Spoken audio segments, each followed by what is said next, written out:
Palm ऑइलच use करतात बहुतांश हॉटेलवाले. एकदम हा प्रॉपर स्टेटमेंट आहे. आज तुम्ही मार्केटमधून मी तुम्हाला 5 ब्रँडचे दूध आणून दाखवतो फुल क्रीम मिल्कचे. एकाची पण साहेब पूर्ण व्हाईट येणार. म्हणजे हॉटेलमध्ये तर मी पनीर खायचं बंदच केले खरं सांगायचं. एक मिनिट म्हणजे दुधात डिटर्जंट, शॅम्पू घातलेलं असू शकतं. तर ते शॉर्माची कन्सेप्ट आले. आता ते शॉर्मा साताऱ्यात इतकं मेयोनेज टाकून देतात. आता शॉर्मा मध्ये मेयोनेज येतच नाही ऍक्च्युली. मी तुम्हाला सांगतो की बाबा सज्जनगडवरची डाळ बनवायला हे असं लागतं आणि बनवा तुम्ही सेम तशीच करा. चॅलेंज लावून सांगतो तशी नाही बनणार. 150 रुपयाला चिकन थाळी तोच माणूस देऊन सस्टेनेबल बिझनेस करू शकतो ज्याच्या दिवसाला 500 थाळ्या जात आहेत बाबा. बरोबर. नाहीतर न केलेलं बरं आहे ना. निवांत राहा, तू कामाला जा कोणाकडे तरी. कशाला हॉटेल टाकाय काय.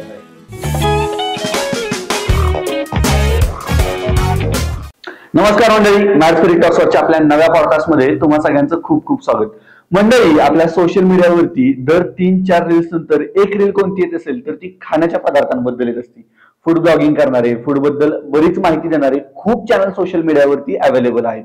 पण त्यातले ऑथेंटिक किती आहेत हे जर आपण बघितलं तर त्याची संख्या फार कमी असेल. आणि त्यामुळे फूड कन्सल्टन्सीमध्येच ज्यांनी शिक्षण घेतलेलं आहे, फूड बद्दल ऑथेंटिक माहिती आहे, अशाच यश अहिरे या सरांबद्दल आपण आजच्या पॉडकास्टमध्ये चर्चा केलेली आहे. खूप धमाल पॉडकास्ट झालेला आहे. म्हणजे बऱ्याचशा खाण्याच्या पदार्थांबद्दलची रियालिटी या पॉडकास्टमध्ये आम्हाला कळालेली आहे.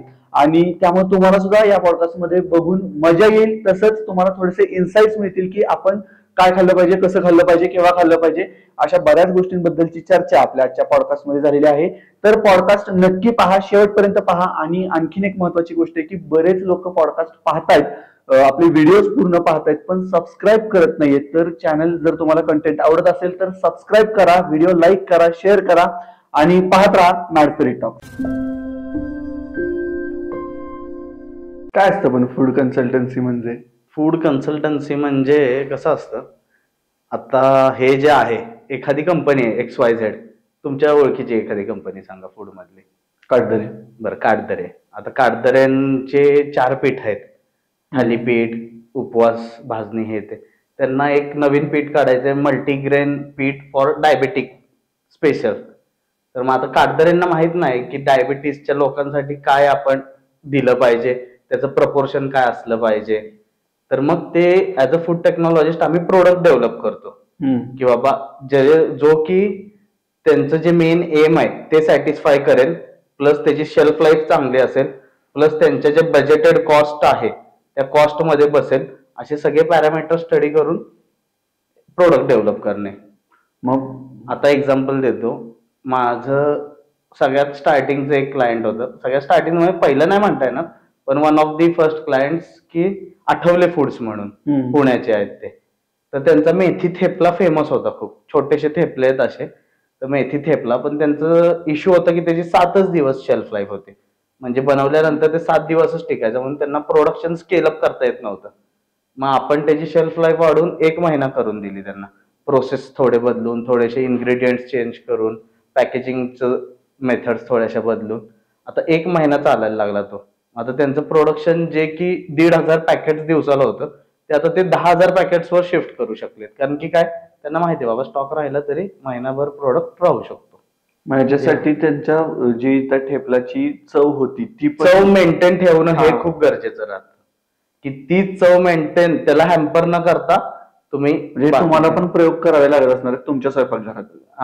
आमची लॅब आहे, प्रॉपर R&D लॅब. ओके. त्या लॅब मध्ये आपलं क्लायंटला वाटतं की बाबा ह्यांच्याकडे दिलाय प्रोडक्ट आणि हे आपल्याला करून देते, तर असं नसतं. एक प्रोडक्ट करायला साधारणपणे ते एखादा प्रोडक्ट झालाच लकीली तर दुसऱ्या-तिसऱ्या ट्रायलला होतो, नाहीतर 10-15 ट्रायल घ्यायला लागतात. आता लॅबोरेटरी म्हणल्यानंतर आमच्या समोर ज्यांना काहीच आयडिया नाही त्यांच्यासमोर सायन्सच्या लॅब्स येतात नाही का? आता इथं सायन्सच्या लॅब सारखी लॅब नसते, तर रेग्युलर किचन सारखेच लॅब्स, फक्त 2-4 इक्विपमेंट्स असतात वेगळे. जस की बाबा सॉस असेल, त्याची कन्सिस्टन्सी चेक करायला, म्हणजे किती घट्ट आहे तो, सेमच त्याची घट्टपणा राहायला पाहिजे. किंवा ब्रिक्स चेक करायला, म्हणजे त्याचं साखर कंटेंट किती आहे. अशा वेगळ्या वेगळ्या गोष्टी असतात की ज्या सेम ठेवून प्रोडक्ट डेव्हलप करायचा असतो आपल्याला. बरेचसे पॅरामीटर्स त्याचे कन्सिडर करायला लागतात. ऍसिडिटी मोजणं. आता समजा पनीर बनवायचं तुम्हाला, तर पनीरचं टेक्स्चर, चिवेबिलिटी, तुम्ही माउथ फील कसा येतोय, खाल्ल्यावर प्रोडक्ट तर नंतर काय त्रास येतोय, काय काय पनीर खाल्ल्यावर घशात खवखवतं, काय काय पनीर तोंडाला आंबट लागतात, काय काय पनीर एकदम तुम्ही नटराजचा खोड रबर चावून बघितला तसं खाल्ल्यासारखं वाटेल असे पनीर. तर अशा सगळ्या गोष्टी कळून कस्टमरला काय एक्सपेक्टेड आहे हे लय महत्वाचं राहतं. मग ह्या गोष्टी आता बाहेर गेल्यानंतर कळतात का? म्हणजे आम्हाला पण कळतात कधी कधी की हे पनीर जरा जुनं दिसतंय, किंवा हे असं हॉटेलमध्ये गेल्यानंतर होतं. असं हॉटेलमध्ये आता म्हणजे हॉटेलमध्ये तर मी पनीर खायचं बंदच केलंय खरं सांगायचं. का? कारण की हॉटेलमधलं जे पनीर आहे हे त्यांना जो रेट परवडतो तो साधारण तुम्ही कुठल्याही हॉटेलला जावा जे की एक सिमिलर प्राइस रेंजला, म्हणजे जे उच्च प्राइस रेंजला विकतात ते सोडून एक सिमिलर प्राइस रेंजला जे विकतायत त्यांना पनीर जे परवडतं ते 220 ते 240 रुपयात परवडतं, म्हणजे या प्राइस पॉइंटला परचेस केलेलं किलो. किलो. आणि जर तुम्ही दुधापासून पनीर बनवत असाल, म्हणजे जर तुम्ही प्रॉपर म्हशीच्या दुधापासून पनीर बनवता तर तुमचीच कॉस्ट 320 रुपये केजीच्या पुढे जाते. मग तुम्हाला ते विकायला 360च्या पुढेच परवडणार. आता 220 ला जर गाईच्या दुधाचं पनीर केलं तर ते एकदम पिवळं धमक होतं, ते मार्केटमध्ये लोक म्हणतात की हे पनीर नको. मग काय केलं जातं पनीरला, पनीरचा जो फॅट आहे तो पूर्ण काढला जातो, म्हणजे ज्याचं तूप बनणार आहे ते काढलं जातं आणि त्याच्यात पाम ऑइल ऍड केलं जातं त्या मिल्क मध्ये. मग ते पाम ऑइल ऍड करून त्याचं इमल्सिफायर वगैरे टाकून त्याचं पनीर बनवलं जातं. म्हणजे तुमच्या पनीर मधून थोडक्यात जो 600 रुपये किलोवाला पदार्थ आहे तूप, ते तूप काढलं आणि त्याच क्वांटिटीमध्ये त्याच्यात जे 100 रुपये किलोचं पाम ऑइल ते पाम ऑइल ऍड केलं की झालं. तिथे तुमची 500 रुपये कॉस्ट साईडला पडली ना. मग तुम्ही जे 320 ला विकायचंय ते तुम्ही 200 रुपयाच्या घरात विकू शकता इझिली.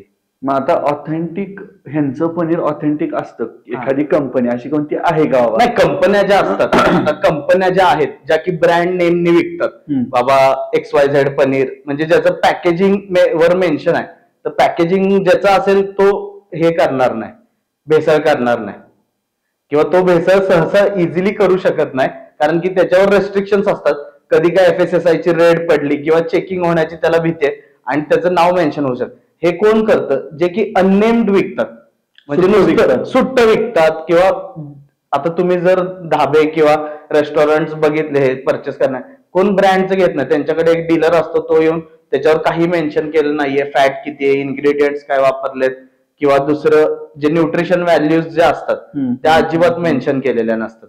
त्याच्यामुळे काही पण विकू ना, कोण चेक करणार? उद्या जर FSSAI वाल्यांना पकडायचं झालं तर कोणाला पकडणार? बरोबर आहे. जर कुत्र्याच्या गळ्यात पट्टाच नाहीये तर तो कुत्रा पाळीव आहे की रस्त्यावरचं हे आपल्याला कळणारच नाही. मग इंजेक्शन घ्यायचं की नाही घ्यायचं हे ठरवणार कसं? हे जसं पनीरच्या बाबतीत तसंच नॉनव्हेजच्या बाबतीत पण होत असेल का? नॉनव्हेजच्या बाबतीत होऊ शकत नाही ना, म्हणजे भेसळ करायला माणूस चिकनच्या ऐवजी दुसरं काय घालणार? त्याला चिकनपेक्षा स्वस्त काय नाहीच आहे. आता मटणाच्या ह्याच्यात कुठलं सहसा कोण करत नाही, कारण की हे, पण दुसरं मीठ जरी खाल्लं आपण तरी फ्लेवर मध्ये, टेस्ट मध्ये लगेच फरक जाणवतो. ओके.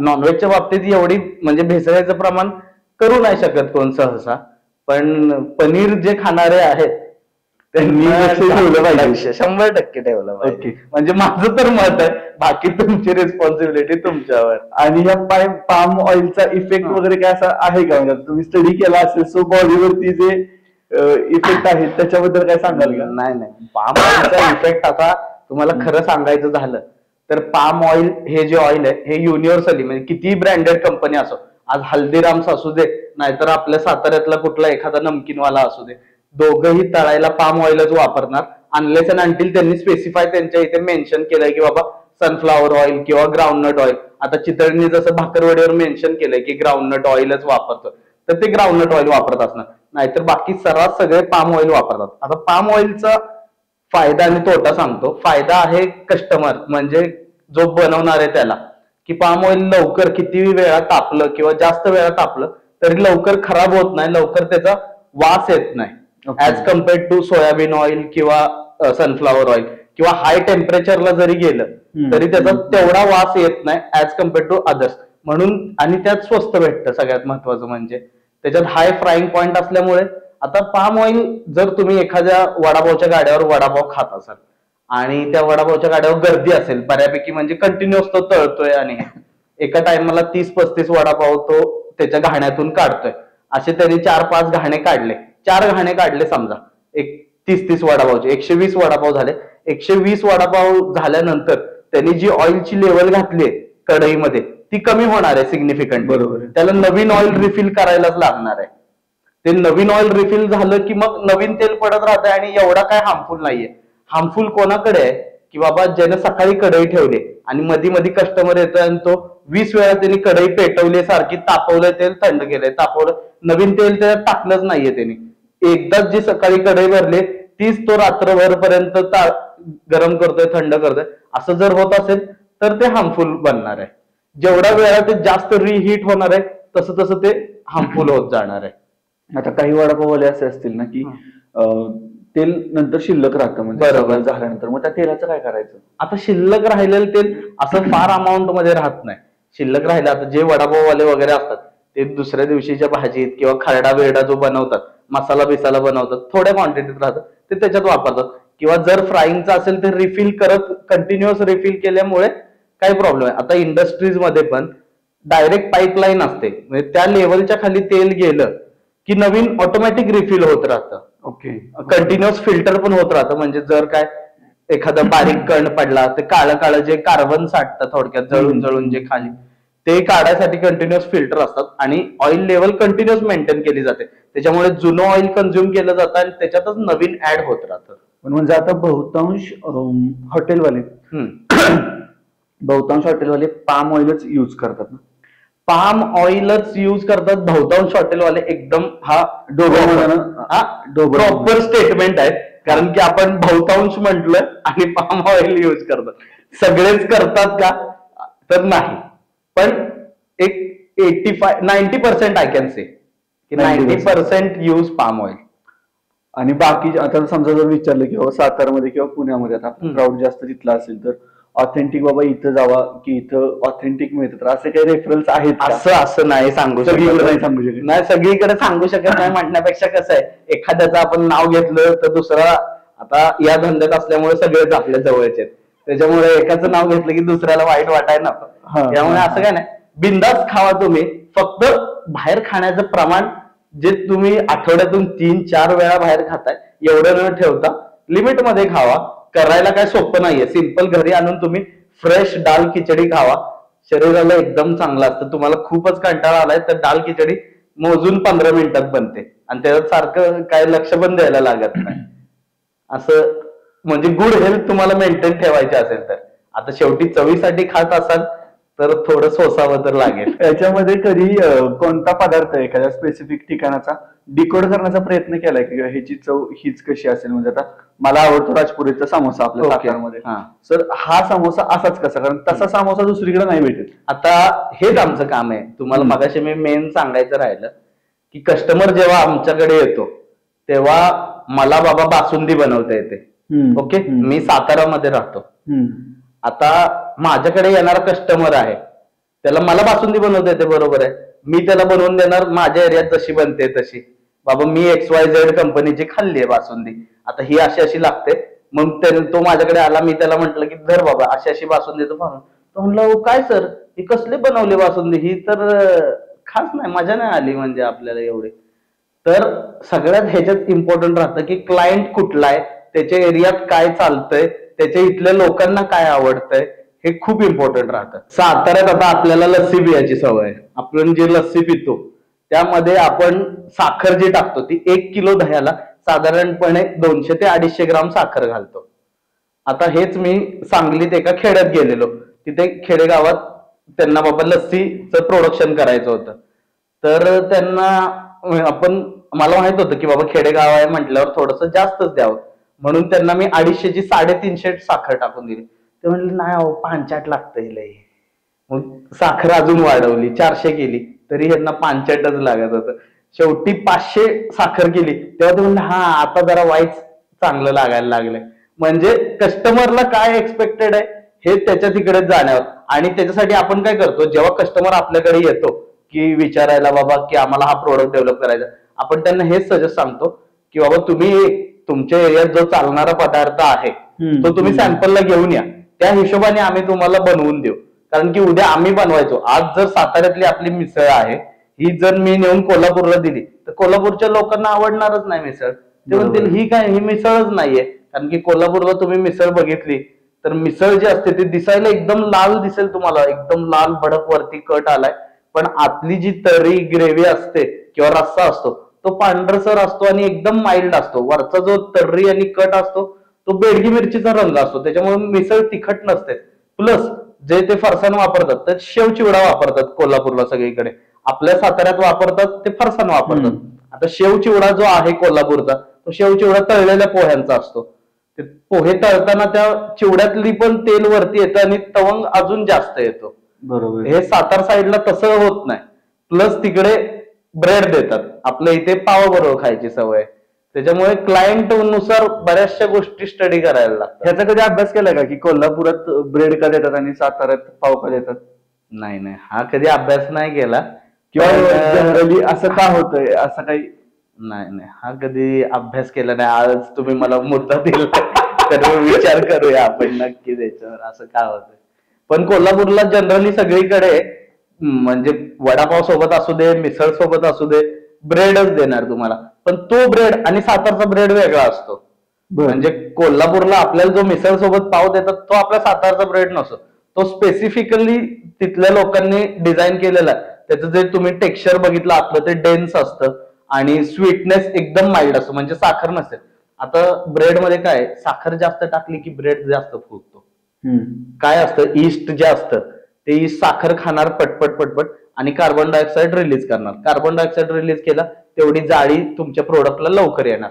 मग कोल्हापूरचा ब्रेड तसा नाही, ते जास्त वेळ फर्मेंट करतात, त्याच्यामुळे जाळी जी आहे त्यांची आतली ती डेन्स येते. म्हणजे तुम्ही कोल्हापूरचा वडा दिला आणि सातारचा ब्रेड दिला तर नाही खाऊ शकत. कोल्हापूरच्या वड्यासोबत कोल्हापूरचाच, त्याला ब्रेड पण नाही, पेटी पाव म्हणतात, आणि तो असा कट होऊन येत नाही, तो दुकानदार स्वतःच कट करतो. त्याला एक लोफ येतो थोडक्यात आणि तो लोफ कट करून सर्व करतो. आता या जर्नीमध्ये म्हणजे फूड कन्सल्टंट या जर्नीमध्ये अशा काही गोष्टी किंवा असं काही रिअलायझेशन झालं का की याचा कधी विचारच केला नव्हता आणि हे शॉकिंग आहे, हे किंवा हे भारी आहे आणि हे चांगलं वाटतंय, असं दोन्ही टाईपचं काही वाटलं का कधी? बऱ्याचशा गोष्टी असतात. दर महिन्याला नवीन नवीन काय काय भेटतं, म्हणजे आपण विचारही करू शकत नाही एवढा बिझनेस असतो एखाद्या गोष्टीचा.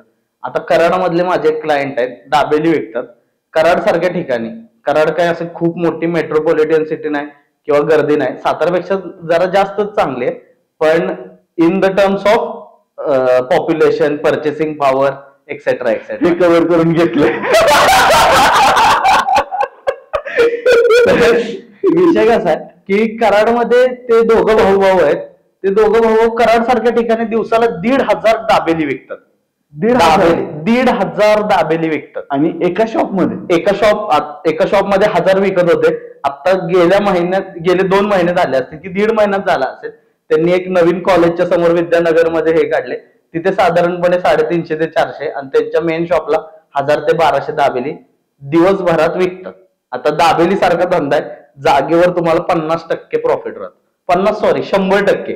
10 रुपये इन्व्हेस्टमेंटला 10 रुपये इन्कम. बापरे. 20 रुपये दाबेलीची कॉस्ट आहे. कुठेही जावा तुम्ही, दाबेली बनवायचा खर्च आहे 10 रुपये आणि दाबेली विकायची कॉस्ट आहे 20 रुपये. जागेवर 1,500 इंटू 10 रुपीज करा तुम्ही, 15,000 रुपये झाले दिवस. आता माणूस विचार पण नाही करू शकत की नुसतं दाबेली विकून 15,000 रुपये कोण कमवू शकतं. मग असं नाही कधी होत, म्हणजे आता एक मध्यंतरी एक रील व्हायरल झालेली की बाबा वडापावच्या गाड्यावरती गेल्यानंतर ह्याचे एवढे वडापाव विकले जातात तर याचा महिन्याचा एस्टिमेटेड किती असेल, किंवा मग आता दाबेलीचा विषय झाला की दाबेलीतून दिवसाला 15,000 रुपये मिळतात, मग आपणच टाकावं एखादा. आता विषय कसा आहे, मी कन्सल्टन्सी करतो.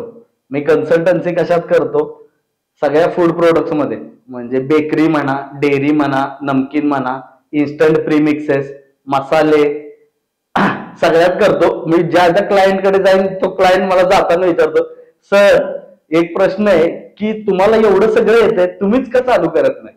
म्हणजे असं प्रत्येक जण विचारतात. मग मला एंड ऑफ द डे विचार पडतो की आपण नक्की करावे किती बिझनेस. आता विषय कसा आहे, आपल्याला बिझनेस आपण बोलताना इतकी इझिली बोलतोय. तुम्हाला मी सांगितलं 1,500 दाबेला विकतोय, मनात आपल्याला भारी वाटलं, कोणतरी विचार पण केला असेल की बाबा मी पण चालू करतो दाबेली, 1,500 रुपये, 1,500 दाबेला दिवसाला विकीन मी. पण या 1,500 दाबेलींच्या मागे त्या दोघं मुलं त्यांच्या बायका, त्यांचे आई वडील, या सगळ्यांची सकाळी 6 वाजल्यापासून रात्री 9-10 वाजेपर्यंत मेहनत आहे. सकाळी बटाटे उकडत घालणे, त्याचा मसाला बनवणे, त्याला लागणारे शेंगदाणे असतात ते मसाला शेंगदाणे तयार करणे, त्या चटण्या तयार करणे, कांदा बारीक करणे. असं आपल्याला वाटतं तेवढी सोपी गोष्ट नसते. प्रत्येक धंद्यात आणि असंच आहे.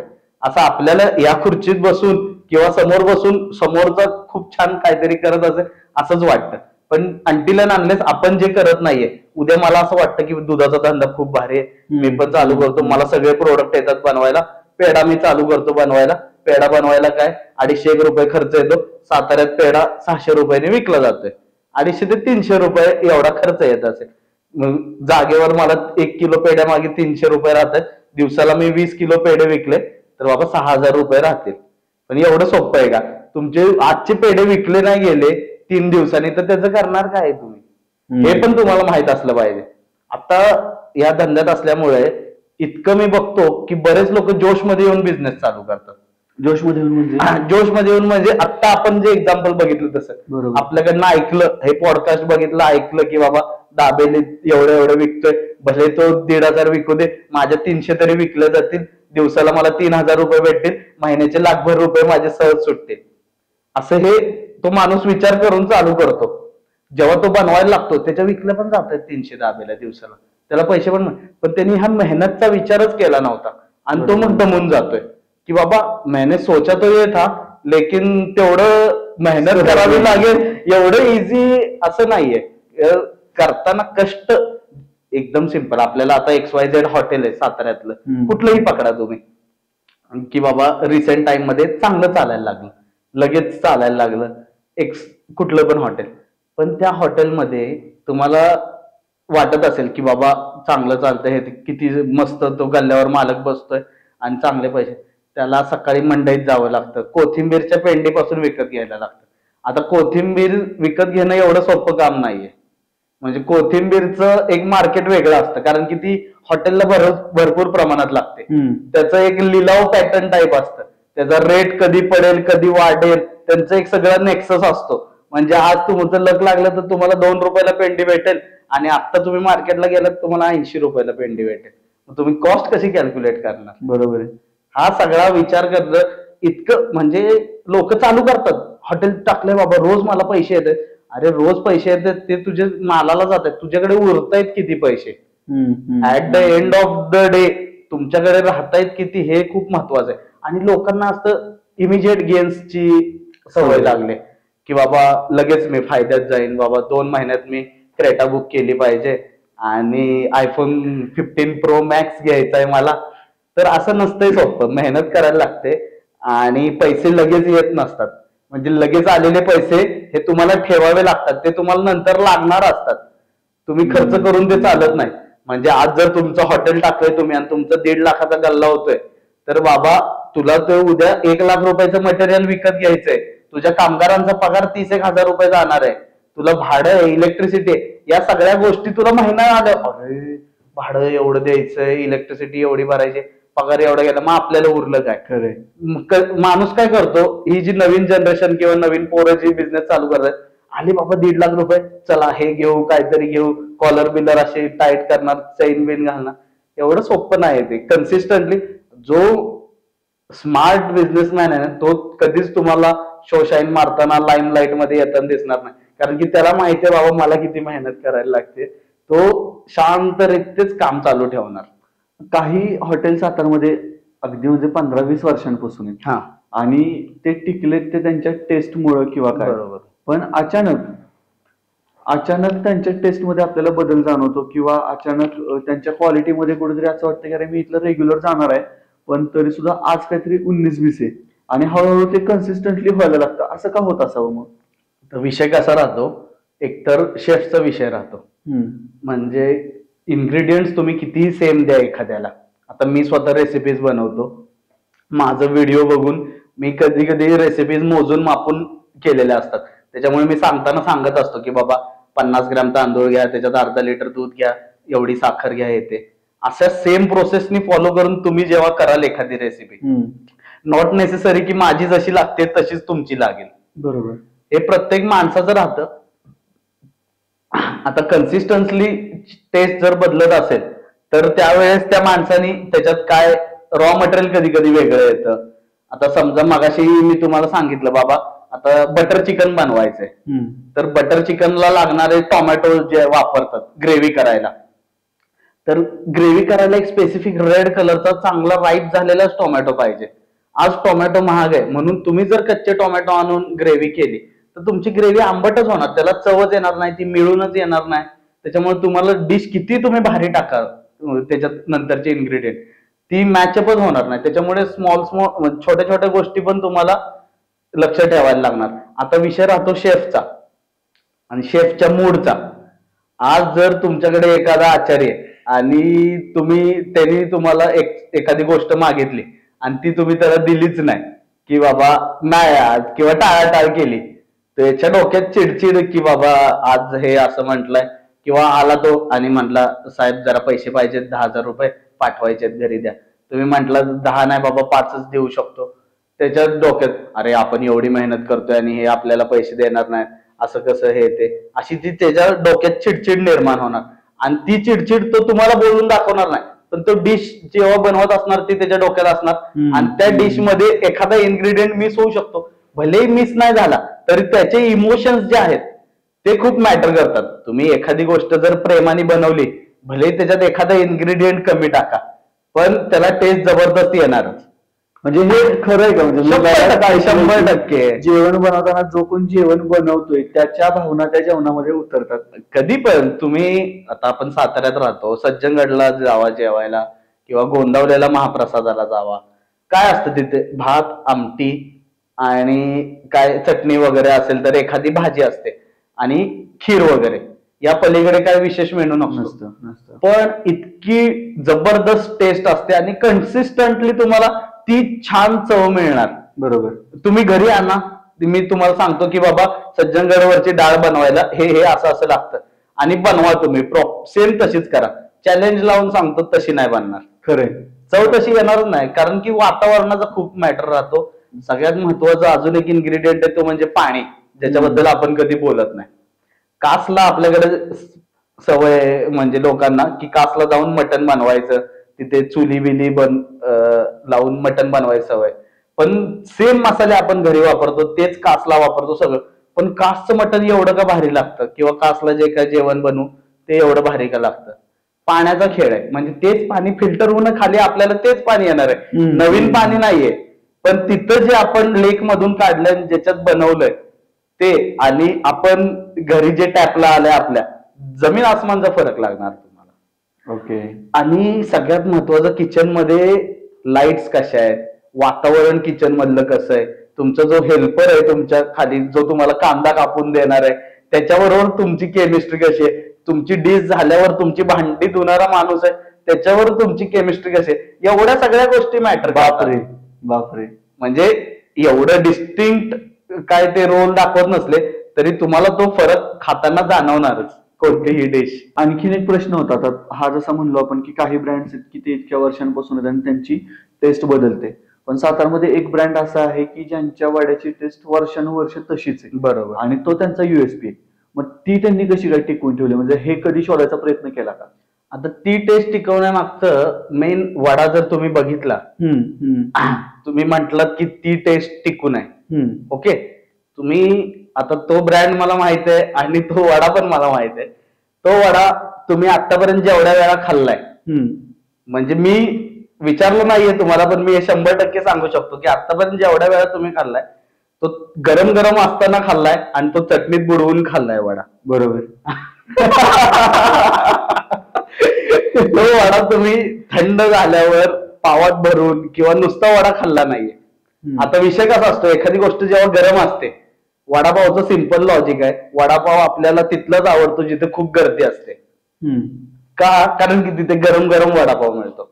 वडापाव गरम गरम असला, त्याच्या आतली जी भाजी आहे ती तिखट असली की आपल्या तोंडाला भाजल्यासारखं होतं किंवा एक बर्निंग सेन्सेशन येतं. आपण लगेच वरचा दुसरा घास खातो, कारण की पाव जो आहे तो माइल्ड असतो आणि तो आधीचं बर्निंग सेन्सेशनला दाबत असतो, म्हणून आपण पटपट खातो आणि भारी लागते भारी लागते. नंतर एखादा डेकर वगैरे आला, त्यासोबत लसणूचा वास आला की वाटतं हा नाही भारी होता वडापाव.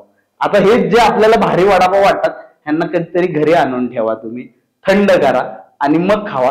तुम्ही म्हणणार अरे हे तर रेग्युलर आपलं नेहमीच जसा साधा लागतो तसाच लागतोय.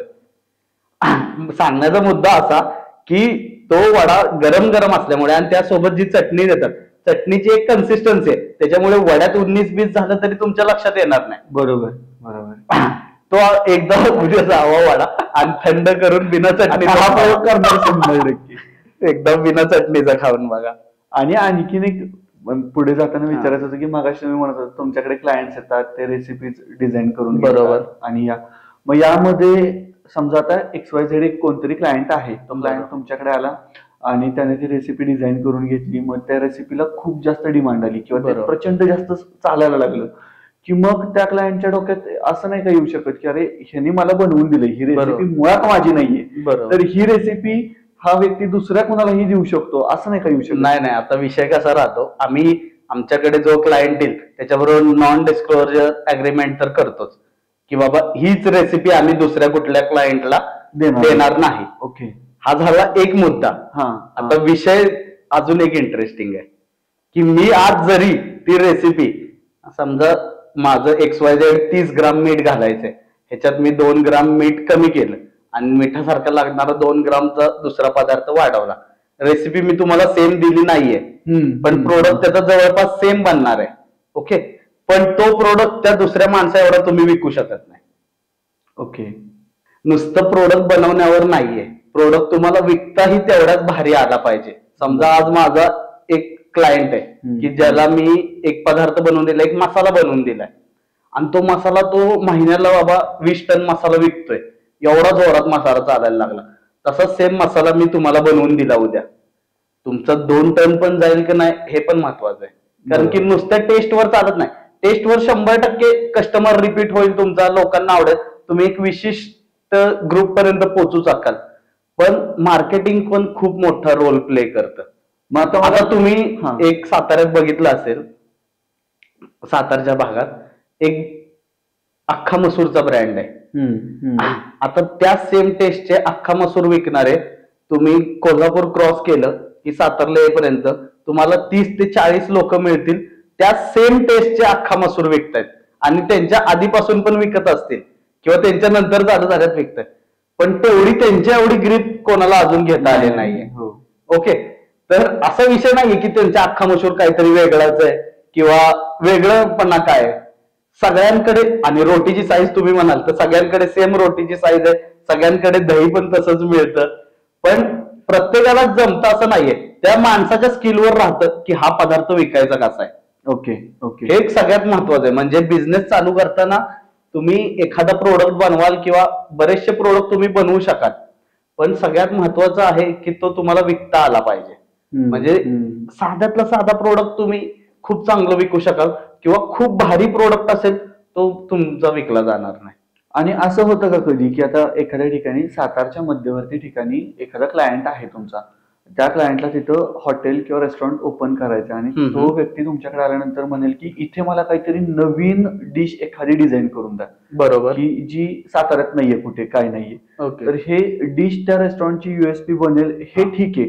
पण या गोष्टीचा विचार करताना बाकी तिथं जाणारे लोक आणखीन कोणत्या गोष्टीचा विचार करून तिथे जात असतील, याचा विचार तुम्ही करता का? हे 100% करायला लागतं. म्हणजे जर क्लायंट आला, त्यांनी एखादा एरिया स्पेसिफाय करून दिला तर की बाबा मला अशी डिश बनवून दे, तर आपण त्याची नीड असिस्ट करायला त्या एरियात जायचं, थांबायला लागतं तिथं की लोक काय खातायत, या एरियात किती वेळ थांबतायत, की बाबा या एरियात येऊन काय करतायत, म्हणजे नुसते गप्पा मारतायत की टाइमपास करत, त्या एरियात वेळ किती स्पेंड करतायत, त्यांची मेंटॅलिटी किती आहे, त्यांच्या खिशात पैसे किती असतील, बरं एवढे पैसे असतील तर त्यातले ते खर्च करायची इच्छा किती असेल, या सगळ्या गोष्टी आपण बघितल्या पाहिजे. उद्या तुम्ही YC कॉलेज किंवा आपले जे कॉलेजेसचा एरिया आहे त्या एरियामध्ये 200 आणि 300 रुपयाला विकणाऱ्या गोष्टी नाही चालू करू शकत, किंवा कॉफी 100 रुपयाची कॉफी तिथं नाही चालू करू शकत.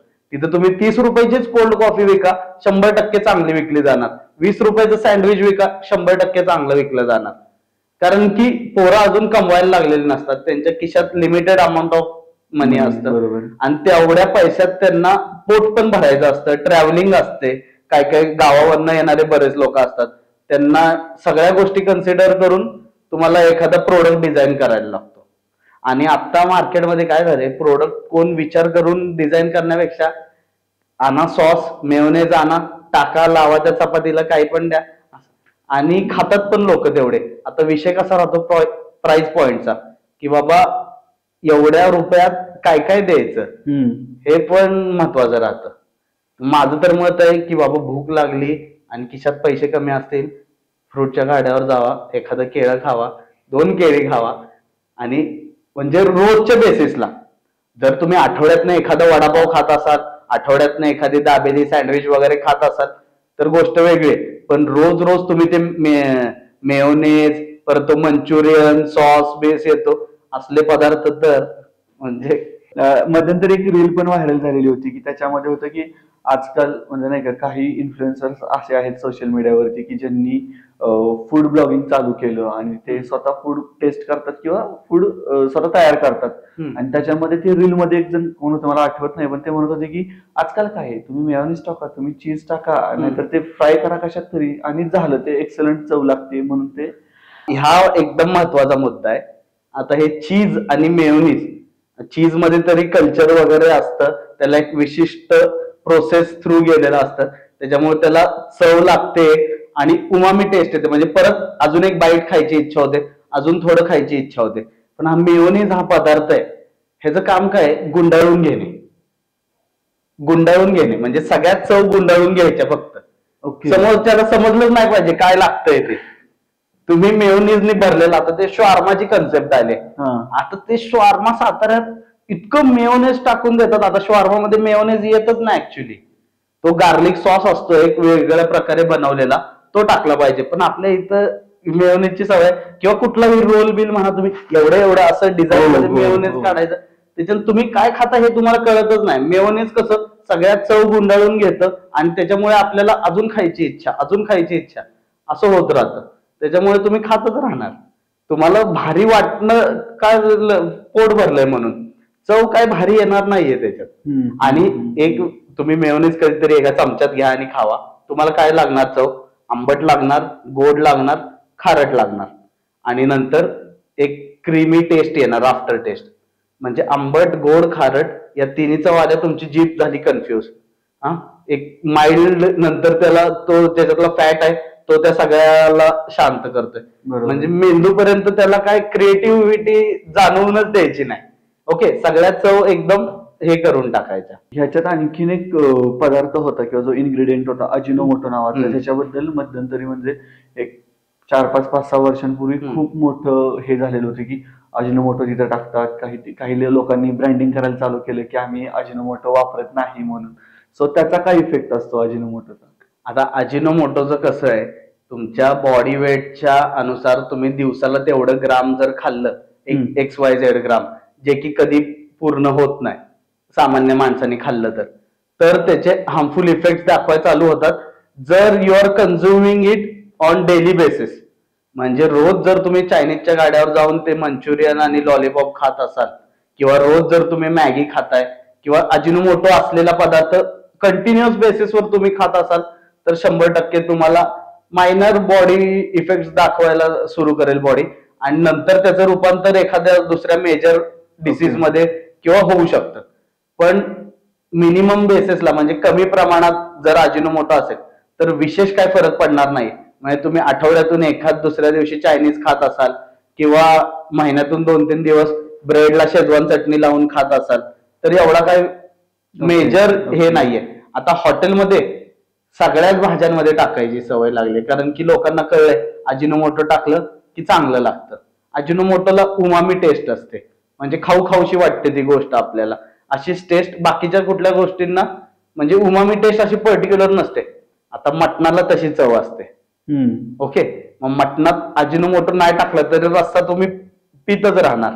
तसंच आता लोकांना तुम्ही जर विचार केला, सिंपल आहे या गोष्टीवरून एक सांगतो की 150 रुपये 120 रुपयाला चिकन थाळी द्यायची पद्धत आहे, आणि 200 रुपये किंवा 250 रुपयाला मटन थाळी द्यायची पद्धत आहे.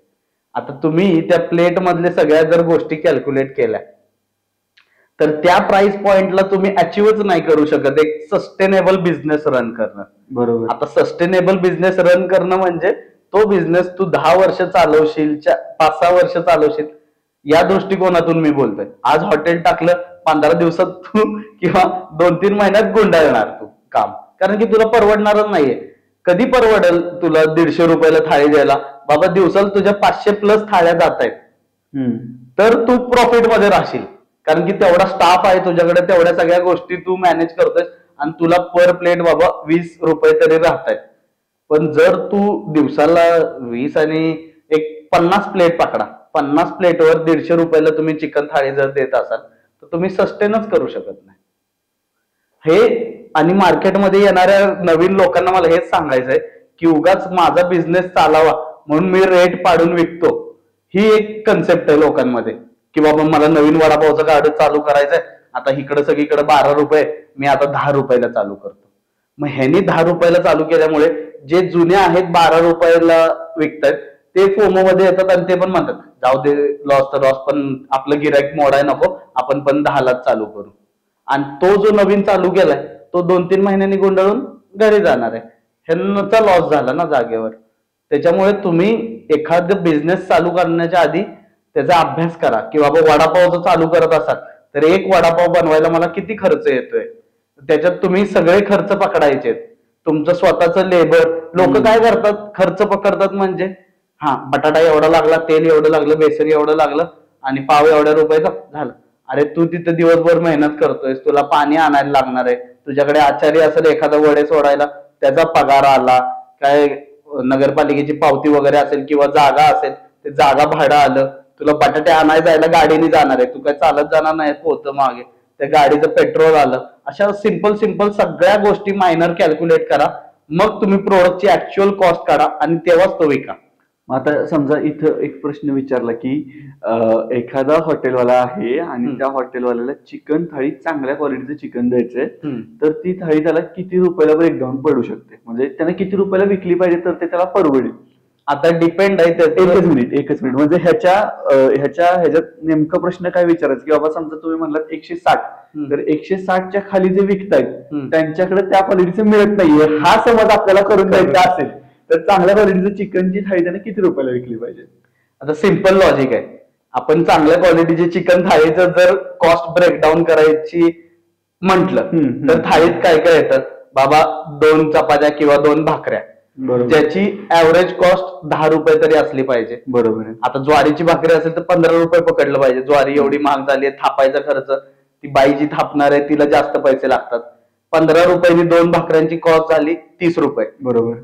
चिकन जे देणार आहे आपण डिश मध्ये ते 125 ग्राम तरी असेल, 100, बरं चला 100च ग्राम पकडा, 24 रुपयाचं चिकन झालं.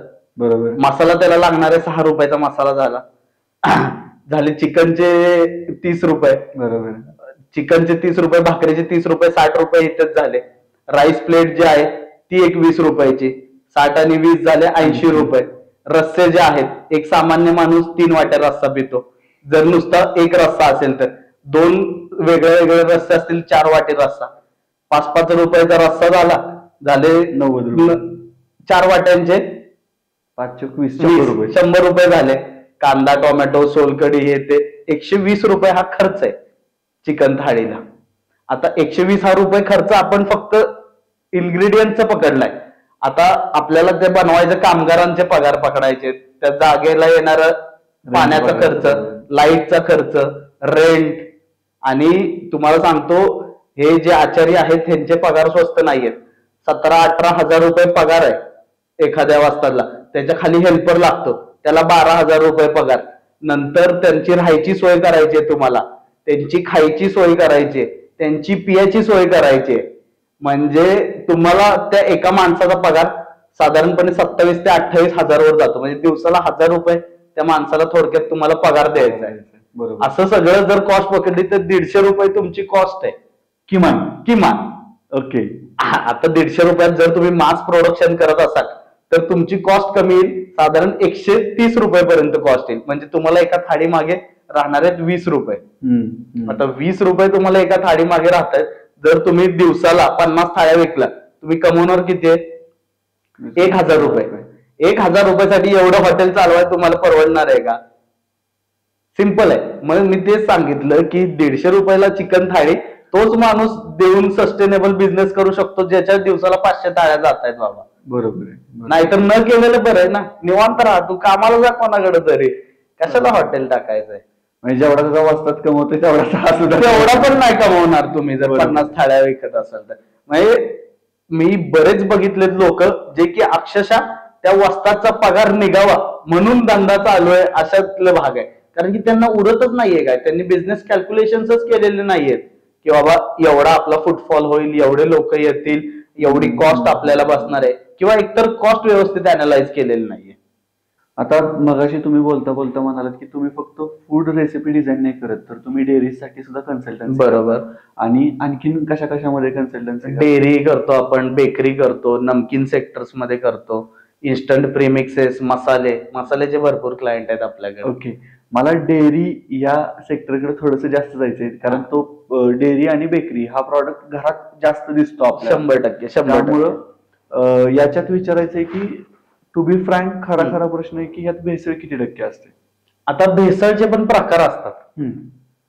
आता भेसळ हा आपण कुठल्या कुठल्या गोष्टीला FSSAIच्या नॉर्म्स प्रमाणे बऱ्याचशा गोष्टी वेगळ्या आहेत. म्हणजे बफेलो मिल्क जर असेल ते म्हशीचंच दूध तुम्ही विकलं पाहिजे बफेलो मिल्क म्हणून. ओके. जर काव मिल्क असेल तर ते काव पासूनच आलेलं पाहिजे, गाईचं दूधच तुम्ही दिलं पाहिजे. आता तुम्ही जर कंपनी, पूर्वी असं दूध यायचं, म्हशीचं दूध, गाईचं दूध. इनफॅक्ट किराणा मालच्या दुकानात गेलं तरी ते देताना तुम्हाला तसंच देतील की हे म्हशीचं दूध आहे, हे गाईचं दूध म्हणून देतील. तुम्ही ते पॅकेटवर बघितलं तर तिथं कुठलेच ब्रँड मेन्शन करत नाही. म्हणजे मोस्ट ऑफ दी ब्रँड, तर एखादा विशिष्ट ब्रँड असेल तोच मेन्शन करेल की बाबा हे काव मिल्क आहे, नाही तर बफेलो मिल्क आहे. बरोबर. आता तुम्हाला भेटणार पाश्चराइज्ड मिल्क, फुल cream milk, toned milk, double toned milk. Okay. आता म्हणजे काय येतं, कारण की त्यांच्याकडे येतानाच दूध म्हशीचं दूध म्हणून जरी येत असलं तरी त्याची फॅट ऍडजस्ट केलेली असते. म्हणजे विषय कसा असतो, आपल्याला आता थोडं डीप मध्ये जातो मी, समजून घ्यायचा प्रयत्न करा. तर म्हशीचं जे दूध असतं ह्याचा जो फॅट कंटेंट असतो तो फॅट कंटेंट 6.5 किंवा 6+ भरतो. ओके. तो कधी कधी 7, 8, 9, 10च्या घरात पण जातो. म्हणजे जेव्हा म्हस कमी कमी दूध द्यायला लागते तेव्हा अक्षरशः 10च्या घरात जातो तो. आता हे शेतकऱ्याला माहित आहे आणि त्याला माहिती आहे की आपल्याला समोरचा तेवढं डेअरीवाला रेट देणार नाही. मग तो काय करतो, एकतर पाणी टाकतो, पण आता पाणी टाकल्यावर पूर्ण डायल्यूट होण्यापेक्षा तो त्याच्यात गाईचं दूध टाकतो. आता म्हशीच्या दुधाचा रेट चालू आहे 60 रुपये, गाईच्या दुधाचा रेट चालू आहे 30 रुपये. ओके. मग माझं जर मला माहिती आहे की माझं फॅट जास्त भरतंय बाबा, जर मला 6 फॅटचे पैसे भेटणार आहेत आणि माझं 9 फॅट आहे, तर मी त्याच्यात गाईचं दूध टाकतो 3 फॅटचं. समजलं? 2 लिटर माझ्याकडे म्हशीचं दूध आहे ज्याचं फॅट 9 आहे, त्याच्यात मी अजून 1 लिटर गाईचं 3 फॅटचं दूध टाकलं की हा सगळं 3 लिटर दूध माझं 6 फॅटचं झालं. ह्याचे मला म्हशीचं दूध म्हणून 60 रुपये मिळणार आहेत. ओके. आता ह्याच्यावर ते डेअरी आहेत त्या पण रेस्ट्रिक्शन कर. आता ह्याला आपल्या शब्दात हे पण भेसळच झालं. बरोबर. ओके. पण आता तो प्रोडक्ट बदलल्यामुळे कंपनी त्याला भेसळ म्हणून घेणार नाही. प्रोडक्ट मिल्क मध्ये आला तो फक्त, त्याच्यामुळे डेअरी त्याला ऍक्सेप्ट करणार, सगळे ऍक्सेप्ट करणार. आता तुम्ही पूर्वी जर एक 5 वर्ष किंवा 10 वर्षापूर्वीचा सिनेरिओ बघा, जे आपण म्हशीचं हाय फॅटचं दूध आणायचो, फुल क्रीम मिल्क म्हणा वगैरे, त्याची जेव्हा आपण दूध गरम करायचो वरची साई यायची, पूर्ण व्हाईट साई यायची. आज तुम्ही मार्केटमधनं मी तुम्हाला 5 ब्रँडचे दूध आणून दाखवतो फुल क्रीम मिल्कचे, एकाची पण साई पूर्ण व्हाईट येणार नाही, पिवळी साई येते. पिवळी साई येते म्हणजे त्याच्यात गाईचं दूध ऍड केलेलं आहे. असं सिंपल आहे. आता ही झाली एक बाजू. आता भेसळचे टप्पे आहेत असे कसे भेसळ म्हणजे आता हे फॅटचा जो विषय आहे, तर फॅट ऍडजस्ट करायला म्हणजे स्निग्धता थोडक्यात ऍडजस्ट करायला. आता फॅट ऍडजस्ट करायला तुम्ही त्याच्यात काय काय घालू शकता, तर मी सांगितलं तुम्हाला. म्हणजे वाढवायचं असेल तर बाबा वाढवत कोण नाही, कमीच करायचे असते लोकांना, तर एक गाईच्या दुधाने वगैरे ऍडजस्ट करतात.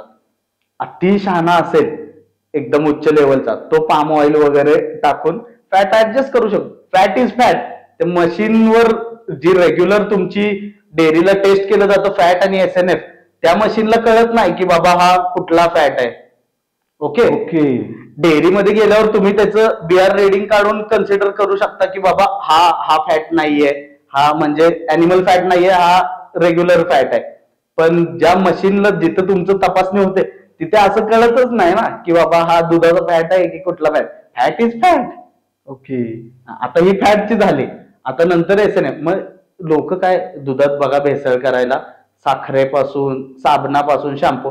आता विषय कसा असतो, दूध असतं ते खराब होतं लवकर, हायली पेरिशेबल असतं. ओके. आता सगळ्यांना माहिती आहे दूध खराब होतं म्हणजे काय, आणलं बाबा दूध घरी तापवायला ठेवलं की फाटतं दूध. ओके. सगळ्यांनी कधी ना कधीतरी अनुभवलंय किंवा आपल्या भाषेत दूध नासलं आपण म्हणतो. नासतं म्हणजे काय होतं, दुधाची ऍसिडिटी वाढते आणि दुधाचा पीएच जर डिस्टर्ब झाला आणि दुधाची ऍसिडिटी वाढली तर ते दूध फाटतं.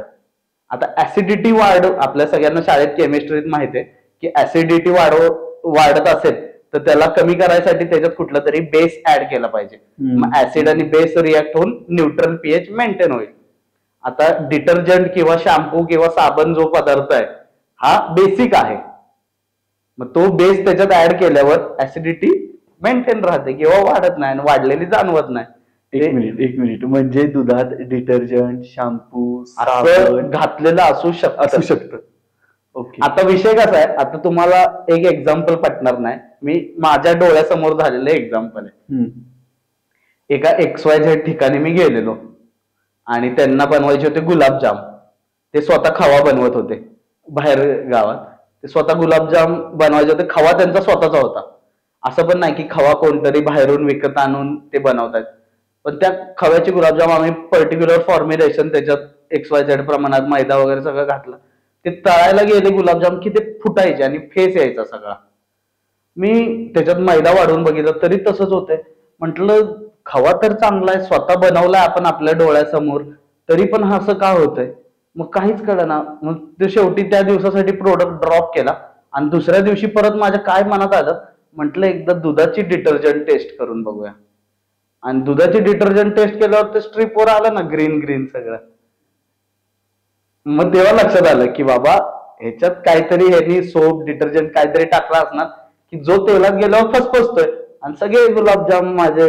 आता सिंपल ज्या मोठ्या डेअऱ्या असतात तिथे या सगळ्या टेस्ट करणं पॉसिबल होतं, पण जेव्हा तुम्ही 200, 300, 500 लिटरचं प्रोडक्शन करत असाल तेव्हा तुम्ही एवढी लॅब लावून अशा सगळ्या टेस्ट करणं तुम्हाला पॉसिबल होत नाही. बरोबर.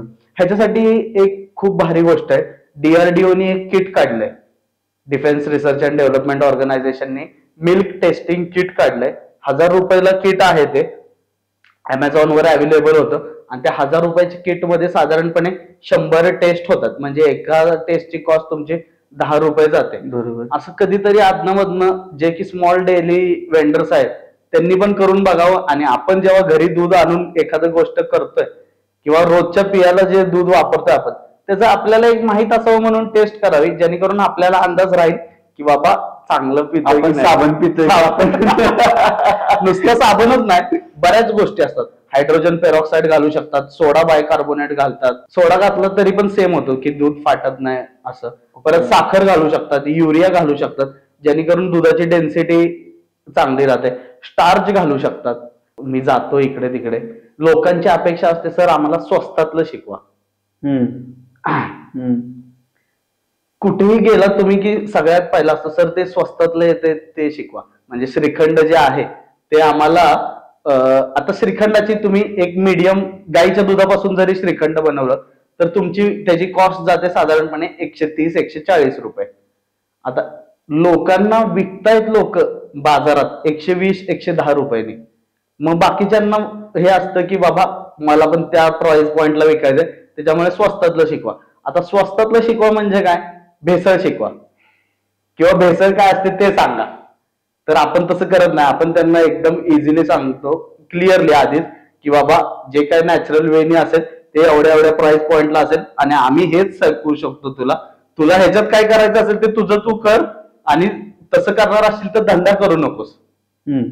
कारण की आज तुला वाटतंय चांगलं की मी पैसे कमवतोय, पण कुठं ना कुठं तू लोकांच्या शरीरासोबत खेळतोयस किंवा त्यांच्या आरोग्यासोबत खेळतोयस हे तुला माहित असणं गरजेचं आहे. बरोबर. म्हणजे आज जरी तू चांगले पैसे कमवत असलास त्या गोष्टीतनं तरी चांगलं काय काम नाहीये ते. कुठेतरी ते राहणार. धर्माचा सिद्धांत आहेच तो. 100%. ओके. मग बाहेर खायला जायचं म्हणल्यानंतर काय खाल्लं पाहिजे? आता विषय कसा आहे, मी मागासपासून सांगतोय की खायचंच असेल तर आठवड्यातनं एखाद दुसऱ्या वेळेस ठीक आहे, पण जर तुम्हाला सारखंच खायचं म्हणजे काही कारणानुसार तुम्हाला खावं लागत असेल की बाबा पॉसिबल होत नाहीये, तर काय खाल्लं पाहिजे? तर माझं सिंपल सांगणं आहे, बजेटेड मध्ये तुम्हाला खायचं असेल तर बजेटमध्ये केळी एकदम बेस्ट ऑप्शन आहे. 10 रुपयाला 2 केळी घ्या आणि तुमचं पोट एकदम व्यवस्थित भरेल. जर तुम्ही घर असेल तुम्हाला आणि एखादी गॅस किंवा काय गरम करायची सोय असेल तर अंडी आणा, अंडी उकडा आणि अंडी खावा. 2 अंडी जर तुम्ही सकाळी खाल्ली एक 8 ते 9 वाजता उठल्यावर, तुम्हाला दुपारी 1:30-2 वाजेपर्यंत भूक नाही लागणार. ओके. हे बेस्ट ऑप्शन आहे. प्रोटीन पण भेटेल, केळी आहेत त्याच्यातून कार्बोहायड्रेट्स फायबर वगैरे भेटतील तुम्हाला, आणि त्याच्यात काही विशेष भेसळ केली जात नाही कारण की ऑलरेडी ते स्वस्तच असतं. भेसळ कुठल्या गोष्टीत केली जाते बाबा, ती महाग आहे आणि त्याची प्राइस कमी करायसाठी आपण भेसळ किंवा लोक भेसळ करतात. बरोबर. आता ह्याच्यातून पुढचा एक प्रश्न येतो, तो म्हणजे बऱ्याचदा नवीन एखाद्याला बिझनेस करायचा असेल तर त्यावेळी आपण मगाशी म्हणालो की श्रीखंड जर बनवायचा असेल तर त्याची बेसिक प्राइसच आहे 140 रुपये. 120 ला विकतोय किंवा 110 ला विकतोय म्हणजे काहीतरी गफला आहे त्याच्यामध्ये. मग अशा वेळी एखादा प्रॉफिटेबल बिझनेस तू कर फूड मध्ये, असे कोणते बिझनेस आहेत का बाबा की जिथं तू मार्केट लेवलला राहून बिझनेस करू शकतो आणि त्यामध्ये तुला भेसळ न करता प्रॉफिट आहे? आता विषय कसा आहे की भेसळ न करता प्रॉफिट कमवणं शक्य आहे ना. तुम्हाला का स्वस्तात विकायचंय? तुमच्याकडे जर एखादा आला श्रीखंड मागायला, जो म्हंटला की बाबा मला 100 रुपयाला श्रीखंड दे, तुम्ही ऑप्शन त्याला काय देऊ शकता की बाबा माझं 150 रुपयाला आहे, तुला 100लाच पाहिजे असेल तर त्याची क्वालिटी जरा वेगळी आहे आणि तुला त्या क्वालिटी तशी आणायची असेल तर माझ्याकडून श्रीखंड घेऊन जा, त्याच्यात दूध घाल, 1 किलो श्रीखंडात 1 लिटर दूध घाल, तुझं 100 पेक्षा स्वस्त श्रीखंड तयार होईल आणि मग वाट तुला कोणाला वाटायचंय त्याला. तुम्ही प्राइस कमी करू नका काहीतरी नवीन घालून, तुम्ही त्याला ऑप्शन द्या, त्याचं त्याला काय करायचंय ते करू दे. चांगल्या प्राइस पॉइंटला विकणारे आणि विकत घेणारे लोक आहेत. आता साताऱ्यातलंच तुम्हाला एक्झाम्पल सांगतो, एक XYZ डेअरीवाले आहेत ज्यांच्याकडे अक्षरशः लाईन लावून लोक जातात आणि चांगल्या प्रीमियम प्राइस पॉइंटला विकतायत. म्हणजे जिथे बासुंदी तुम्हाला बाकीच्या ठिकाणी 280 ला वगैरे आहे, तिथे तुम्हाला 360 ला मिळेल, पण लोक अक्षरशः लाईन लावून घेणारे आहेत तिथे. म्हणजे कुठला सण असेल, गुढीपाडवा वगैरे असेल तर अक्षरशः रेशनिंगच्या दुकानात जशी लाईन असते त्या पद्धतीने लाईन लावून लोक घेतात बासुंदी. असे पदार्थ तुम्ही करा ना, चांगले करा, महाग विका, घेणारी लोक तर आहेत. तुम्ही काय स्वस्तच करून विकलं पाहिजे असं काय नाहीये. ओके. आणि यातून आता काही लोक असे असतात किंवा काही विद्यार्थी असतात किंवा जे सकाळी लवकर घर सोडतात आणि त्यांना बाहेरचं खाण्याशिवाय ऑप्शनच नाहीये. आता कॉलेजच्या इथं आपण बघितलं, समजा आता सातारच्या कॉलेजचा एरिया आपण बघितलं तर कॅफे एरियाच जास्त आहे. बरोबर. तिथं आपल्याला केळ पण मिळेल का नाही ह्याची शंका आहे. त्या मुलांनी काय खायचं? मग त्यांच्यासाठी काय सजेस्ट करायचं बाबा? हे तू नाही, तेच मी सांगितलं की बाबा तू घरातून येताना थोडंफार काहीतरी कॅरी करू शकतोस, खाऊन ये. किंवा आता कॉलेजच्या एरियात तिथे जरी केळी नसली, 4 पावलं मेहनत कर, वरती चालत आहे, रिक्षा स्टॉपच्या इथं 5-6 फ्रूटवाले आहेत, तिथे खाऊ शकतोस. पण केळीच का? बाहेर हे नको. म्हणजे रोज खाऊ नकोस. ओके. तू आठवड्यातनं 1-2 वेळा वडापाव खा, भजी खा, असं कधीतरी खा तू. पण रोज जर तू खातच असशील आणि रोज वडापाव खात असशील तर तुला हानिकारक आहे. बाकी इच्छा तुझी आहे, तू खाऊ शकतोस, आम्ही काय नाही बोलत नाहीये तुला. ओके. नंतर निस्तरायला तयार राहा थोडक्यात. ओके. आणि मग आता समजा ह्याच्यावरती आणखीन एक प्रश्न थोडासा आणखीन त्रास द्यायचा म्हणून विचारला की बाहेर गेल्यानंतर हॉटेलमध्ये खायचं काय? आता खायचं काय हे तर तुम्ही नवीन सगळ्या गोष्टी ट्राय केल्या पाहिजेत. असं काय माझं म्हणणं नाही की हेच खाल्लं पाहिजे आणि ते नाही खाल्लं पाहिजे. पण माझं एक मत आहे की नॉनव्हेज खात असाल तर चिकन खावा. त्याच्यात काय कोण भेसळ करून त्याच्यात कावळ्याचं, चिमणीचं असं कोण काय भेसळ करणार नाहीये. चिकन स्वस्त असतं, ते तुम्ही खाऊ शकता. प्लस जर व्हेज खात असाल तर व्हेजिटेबल रेग्युलर भाजी खावा. पनीर जास्त प्रमाणात खाऊ नका. ओके. किंवा खात असाल तर चांगल्या डेअरीतून तुम्हाला माहित असलेल्या ठिकाणाहून आणा, जे की बाबा चांगल्या पद्धतीने बनवतायत, आणि घरी आणून खावा. जर 350-400 रुपयाला विकत असतील तर ते चांगलं आहे. त्याच्या खाली जर तुम्हाला स्वस्तात पनीर भेटत असेल तर तिथलं घेऊ नका. Okay okay. जे कोण 300 रुपयाच्या खाली पनीर घेऊन खाताय हा ते फार छान नाहीये असं मला सांगायचंय.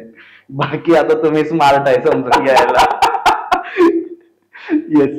आणि आता मला तुमच्या सोशल मीडिया जर्नीकडे यायचंय की कुठून प्रेरणा आली की आता 100K पर्यंत चॅनल गेलाय तुमचा आणि लोक फार आवडीनं पाहतायत की आज काय केलंय आणि आज काय खायचंय, त्यामुळं कशी काय प्रेरणा आली ती? नाही, विषय कसा झाला की आपण रेसिपीज वगैरे असं आधीपासून बनवायचोच आणि गेल्या दिवाळीच्या नंतर एक आपला व्हिडिओ होता. असंच मी काहीतरी आमच्या घरी गोकर्णाचं वेल आहे त्या वेलापासून त्याची फुलं काढली आणि त्याची एक ड्रिंक बनवली थोडक्यात.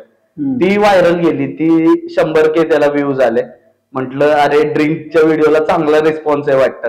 त्याच्यानंतर मी 2-3 रील्स बनवलेल्या, पण नंतर मी त्याच्यानंतर एक कॉकटेलची व्हिडिओ बनवली. ओके. बाजारातून पेरू आणलेला. म्हणजे माझा कंटेंट जर तुम्ही बघितला एकदम रॉ असतो. आपण स्क्रिप्ट करून किंवा आज हे बनवायचं असं काय नाही, जे दिसल ते आणायचं, दिसल ते बनवायचं आणि जसं बनलंय तसंच बोलायचं. म्हणजे त्या स्क्रिप्ट मध्ये पण रेसिपी बनवताना डोक्यात हा विचार करून की हे बोलायचंय असं काय नाही, जे आहे ते तसं तसं बोलत जायचं. त्याच्यामुळे कंटेंट रॉ असल्यामुळे लोकांना आवडत गेला. ओके. मेन हेच आहे की लोक रॉ असल्यामुळे लोक कनेक्ट होत गेले आणि कनेक्ट झालं की कंटेंट लोकांना तो आवडतो आणि मग ते शेअर करतात आणि शेअर केल्यामुळे ती. पण असं होतं का की अरे खूप ओव्हरवेल्मिंग रिस्पॉन्स आलाय आणि आता बर्डन येते माझ्यावरती की मी आणखीन भारी भारी भारी. एक्झॅक्टली. आता विषय कसा राहतो की पहिला असं कंटेंट क्रिएशन असा आपला दृष्टिकोन नव्हताच. इनफॅक्ट अजून पण कंटेंट क्रिएशन हा दृष्टिकोन नाहीच आहे. पण विषय कसा राहतो, एक नशा लागते. म्हणजे रोज जेव्हा तुमचे 1000 फॉलोअर्स वाढतायत तर एखाद्या दिवशी तुमचे 100 फॉलोअर्स जर वाढले तर तुम्हाला वाईट वाटायला लागतो, यार आज काय फॉलोअर्सच वाढले नाहीत, उद्याच व्हिडिओ बनवली पाहिजे, उद्याच रेसिपी टाकली पाहिजे काहीतरी. म्हणजे एक नशा टाईप आहे थोडक्यात की बाबा ती आवडायला लागतं ते काम करायला. आता पूर्वी काय आपण कंटेंट क्रिएशनच्या ह्याच्याने, पण जेव्हा आपल्याला रिस्पॉन्स चांगला यायला लागला तेव्हा असं वाटायला लागलं की अजून व्हिडिओ बनवूया आणि मग तसं तसं आपण करत गेलो.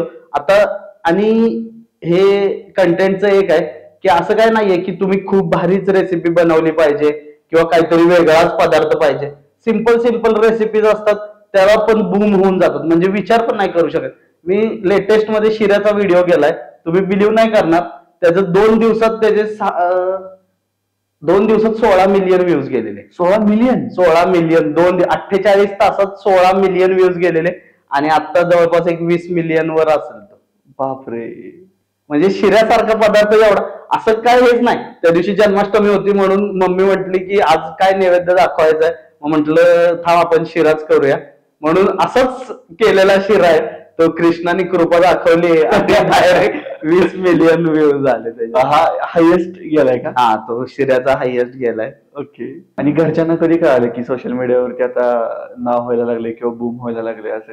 ह्याची रील बनवायची कन्सिस्टन्सी वाढली तेव्हापासून लोक घरचे म्हणायला लागले, अरे सारखे व्हिडिओ काय बनवतोय. म्हणजे पहिला आपण कधीतरी फोटो काढायसाठी किंवा असंच टाकायचो हे, पण ज्या वेळेस त्यांना मग सांगितलं की बाबा असं असं लोकांचा आपला रिस्पॉन्स वाढलाय, मग घरच्यांना पण इंस्टाग्रामचं अकाउंट काढून दिलं की तुम्ही पण आपले रील्स बघा. तेव्हापासून त्यांचं पण लक्ष असतं, अरे एवढे व्ह्यूज झाले याला, अरे या व्हिडिओला एवढं तू चांगली व्हिडिओ केली पण ह्याला व्ह्यूजच आले नाही, असं बारीक त्यांचं पण लक्ष असतं. ओके. आणि आता शेवटचा प्रश्न आपल्या पॉडकास्टच्या एंडिंगला येताना, तो म्हणजे आपला पॉडकास्ट कोण बघतंय ह्याच्यामध्ये काही युवक असतील, काही जण थोडेसे वयानं पुढे गेलेले असतील, मॅच्युरिटी नसतील. तर फूड कन्सल्टन्सी मधून तुम्हाला असा काय एक क्रॅक मिळाला की बाबा अरे हा ही गोष्ट तुम्ही लक्षात ठेवली पाहिजे बरं का, तुम्ही बिझनेस करताय किंवा तुम्ही आयुष्यात पुढे जाताय तर ही गोष्ट तुम्ही पुढे घेऊन जा, की ज्या मुद्द्यावरती आपल्याला आपला आजचा हा पॉडकास्ट कन्क्लूड करता येईल? असे मुद्दे तर भरपूर आहेत. आतापर्यंत आपण जवळपास एक 1200 लोकांना तरी त्यांच्या व्यवसायात थोडीफार तरी मदत केली आणि त्याच्यातले किंवा नवीन व्यवसाय सुरू करण्यासाठी मदत केली. त्यातले सक्सेसफुली साधारणपणे 600 ते 700 लोक सक्सेसफुली रन करत असतील. तर मला लोकांना हेच सांगायचंय, तुम्ही इनफॅक्ट मराठी माणसाला सांगायचंय की तुम्ही व्यवसायात उतरा, फूड बिझनेस चालू करा, कारण की अन्न, वस्त्र, निवारा या बेसिक नीड्स आहेत माणसाच्या. आणि त्याच्यात तुम्ही निवारा जो आहे, घर, माणूस लाईफ मध्ये 1 किंवा 2 घरं घेईल. आता अमाप पैसा असेल तर तो 10 घर घेईल, फार्म हाऊस घेईल, पण बेसिक नीड अनुसार माणूस लाईफ मध्ये एकच घर घेतो. त्याला वस्त्र जे लागतात ते बाबा महिन्याला 2 कपडे, अशा हिशोबाने वर्षात 20 कपडे तो घेईल. पण जे अन्न आहे ते तो सकाळ, दुपार, संध्याकाळ, रात्र, आधीमध्ये स्नॅकिंग असं करत दिवसातून 10 वेळा खातोय. मग असं किती त्याला रिक्वायरमेंट आहे, त्या हिशोबाने हा बिझनेसचा विचार करा. फक्त एकच सांगणं आहे की कुठल्या भेसळच्या नादाला लागू नका, चांगले पदार्थ करा, चांगले लोक खातील, काहीच हे नाही, बिंदास्त एकदम फूड बिझनेस चालू करा. मराठी माणसाला ना एक सांगायचंय मला की लाज वाटते धंदा करायची. आता तुम्ही बघू शकता की थोडेफार व्हायला लागलेत. आपल्या सातारचं उदाहरण घेऊया. साताऱ्यात पाणीपुरी एकदम सिंपल, बऱ्याच लोकांचा फेवरेट आयटम असतो. किती मराठी लोक आहेत जी पाणीपुरी विकतात. आत्ता राजवाड्यावर मोहन पाणीपुरी आणि ते शाही पाणीपुरी झाले, आणि 4-5 असतील धावडे वगैरे जे असतील. पण बाकी सगळे जे पाणीपुरीवाले तुम्ही बघितले ते बाहेरून आलेले आहेत. बरोबर. का पाणीपुरीवाल्या माणसं पैसा कमवत नाही म्हटलं तरी महिन्याला 20 ते 25 हजार रुपये रेग्युलर साधा पाणीपुरीवाला जो गाडा लावतो त्याचं प्रॉफिट आहे 25 हजार रुपये महिन्याचं. मग जे बेरोजगार लोक आहेत किंवा बेरोजगार मुलं आहेत आपल्याकडे की जे दिवसभर इंस्टावर रील बघत बसतात किंवा काय, कुठलाही व्यवसाय चालू करा ना तुम्ही. अरे असं काय वेगळा फॉर्म्युला नाहीच आहे. तुम्ही साताऱ्यात बघा किती आईस्क्रीम वाले आहेत की बाबा ज्याचा आईस्क्रीमचा गाडा आहे तो मराठी आहे. सगळे तुम्हाला बाहेरचे, काय ते वेगळं काय आहे त्याच्यात. फक्त वडापाव वगैरे साताऱ्यातली लोक बनवत असतील. हे आईस्क्रीम पाणीपुरी तर मला भेटतच नाही कोण साताऱ्यातला बनवणारा. तर फूड बिझनेस चालू करा, चांगले पदार्थ करा, चांगलं लोकांना खायला द्या. भलेही थोडं प्राइस पॉइंट लो ठेवा, तुमचं इनिशियल प्रॉफिट मार्जिन्स जे आहेत त्या मीडियम ठेवा, पण धंदा चालू करा, चांगले पैसे येतील. चांगले पैसे येणं सेकंडरी थिंग आहे, पण तुम्ही सिंपल आहे. तुम्ही एक पाणीपुरीचा गाडा टाकलात, एखादा कस्टमरने पाणीपुरी खाल्ली, तो म्हणतो एकदम भारी झालेली आहे, मस्त लागली. किंवा तुम्ही जेव्हा पाणीपुरी खाता, भैया आज अच्छा बनाय, मराठीत तुम्ही बोलतच नाही कारण की मराठी माणूस विकणार नाहीच आहे. त्याच्यामुळे त्या माणसाला तेव्हा जे सॅटिस्फॅक्शन मिळतं ते खूप महत्वाचं आहे. तुम्ही फूडचा बिझनेस करा. एखादा माणूस एखादी गोष्ट हॉटेलमध्ये तुम्ही जाल कुठल्या आणि एखादी डिश खाल आणि जाता जाता त्या ओनरला सांगाल ही डिश 1 नंबर झालेली आहे, त्या ओनरला पण चांगलं वाटतं. बरोबर. एक सॅटिस्फॅक्शन वेगळं आहे या फूड बिझनेसमुळे. ते सॅटिस्फॅक्शन साठी काम करणं तुम्ही राहिलात तर सक्सेस. ज्याला आवड आहे ना खायची किंवा लोकांना खायला घालायची, त्यांनी बिनधास्त बिझनेस चालू करावा. 100% तो फेल होणार नाही हे माझी गॅरंटी. आणि चांगलं प्रॉफिट कमवेल तो. जेवढी जास्त मेहनत करणार तेवढं जास्त प्रॉफिट त्याला भेटतच राहणार आहे. ओके ओके चालेल सर, तुम्ही आलात आणि खूप भारी झाला, धमाल झाला आणि वेगवेगळी माहिती मिळाली. सो थँक्यू सो मच तुम्ही आलात. आमचे पण मराठी माझं जरा कच्चं आहे, तर माझ्याकडून पण तुम्हाला थँक्यू सगळ्या. आणि हे आपण मस्त झालं. तुमच्या सगळ्या टीमला पण थँक्स. येस सर, खूप चांगले पदार्थ बनवतात, त्यामुळे लवकरच मॅड स्पिरिट टॉक्सच्या टीमला नक्की जेवायला आम्ही स्टोरीमध्ये नक्की मेन्शन करू. चवीसही. थँक्यू. नक्की. Yes, good day.